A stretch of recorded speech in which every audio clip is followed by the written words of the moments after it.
Hi, I'm Colorele, and I love talking about communication. So, what do Shadow Deputy Prime Minister Angela Rayner and Eminem have in common? Find out in this week's Communicator of the Week.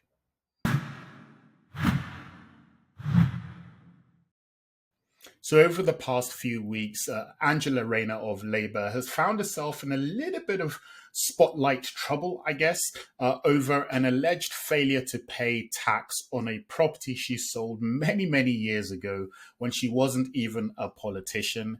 I think it's a bit of a nothing burger, but the right wing press has really laid into her, probably as a way of deflecting from the many, many troubles that the Conservative government has. But it has been in all the newspapers, it's been on TV, it's been in the press. So it's quite a big issue. So when she stepped up this week to conduct Prime Minister's question time, just to explain, so normally Prime Minister question time is done by the Prime Minister and the leader of the Labour Party, but where the Prime Minister is away, it's then done by the deputies. So Angela Rayner stepped up to do PMQs with her opponent, the actual Deputy Prime Minister, Oliver Dowden. So what everybody anticipated was that Oliver Dowden was going to attack her for this issue. And you wondered, how would Angela Rayner respond? Has she been a little bit kind of cowed from her normally fiery nature by the controversy? Is she going to be sheepish? Is she going to retreat into her shell?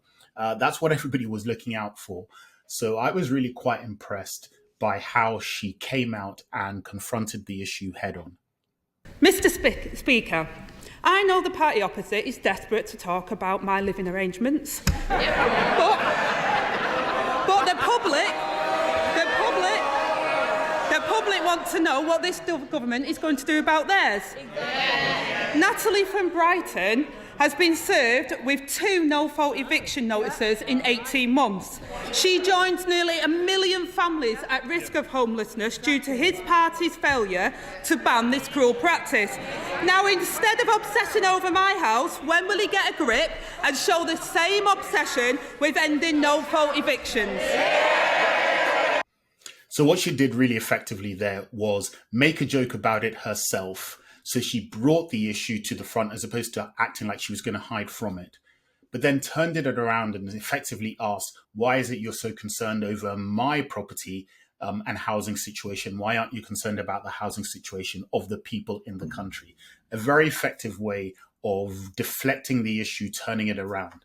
Oliver Dowden came back with a joke. It was okay, but really you could tell that she had taken his best attack line from him by confronting it herself and essentially almost laughing at herself, but showing that she's fine with it, but she's more focused on important things. So what does this have to do with Eminem, and what does it teach us about communication? Well, in the movie 8 Mile, there is a great scene right at the end. It's kind of the final battle rap. So Eminem plays this. He calls himself the poor white trash character, effectively. Lives in a trailer park. His mom's, a drug addict, stuff like that. So he knew that going into this final battle rap, that his opponent would likely attack him for those things. Now, he had a choice. He could either try and avoid those issues at all, or he could confront it himself. And that's exactly what he did. I'm a piece of fucking white trash, I say it proudly. And fuck this battle, I don't want to win, I'm outie. Here, tell these people something they don't know about me.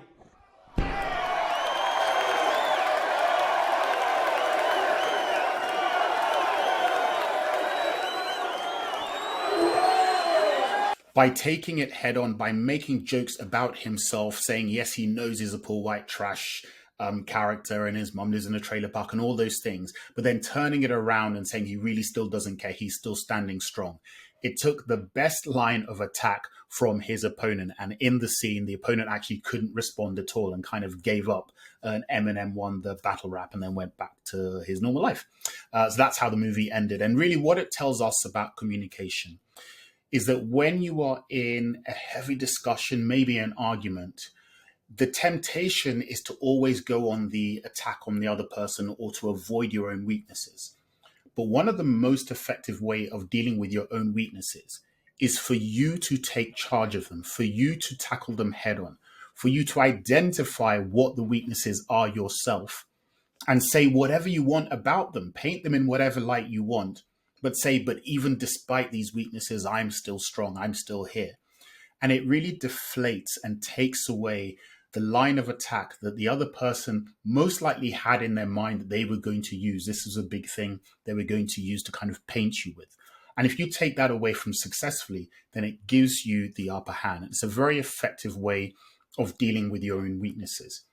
It's a similar approach that I advise when you are in, say, job interviews, when they ask you that dreaded, I think it's a really silly question, how do you deal with, or what are your weaknesses, I think is the question, right? And the temptation is to say things like, well, I'm so meticulous and I have such high standards, where, you know, that's not really true. And it's not a weakness, right? Saying I have high standards, but you're struggling with what to say because you don't want to reveal a true weakness because you're going to think it's going to make you look bad.